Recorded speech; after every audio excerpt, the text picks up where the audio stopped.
Hi, a lot of people, including my wife who is filming this video, were wondering how to change the air filter on your furnace or HVAC system. So, quick video. First question is, when is it due? You pop this thing open, you look at it closely, and if it's covered with this fuzzy stuff, that means it's due for a change. Second question, what's the right size? Take a look here.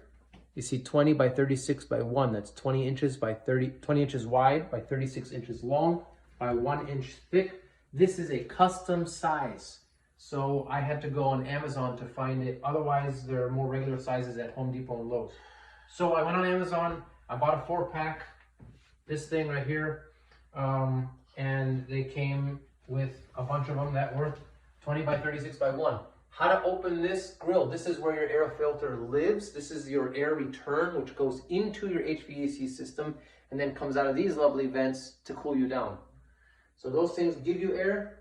This is the one that sucks all the air from your house up. So there's a bunch of little clips. 1, 2, 3, 4. I already opened them. Last one, I just slide it like that and it opens up. You might find this air return lower, closer to the ground. This one's on our ceiling. And this is where I saw the 20 by 36 by 1. Anyway, how to get this out? Very simple. Just pull it. That's it.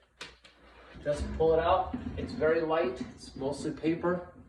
And then yours should say the size on it, written down on one of these corners, like that. 20 by 36 by 1. How to put it back in? There's a little arrow on the side. It says this side up, or it says airflow this way. So I'm going to put it this way so that the airflow gets sucked through in the correct direction. I just place it right here. You just pop it into place. Very, very simple. Close the gate. 1, 2, 3, 4, and 5. And then wipe it down if there's any more residue. Hope that was helpful.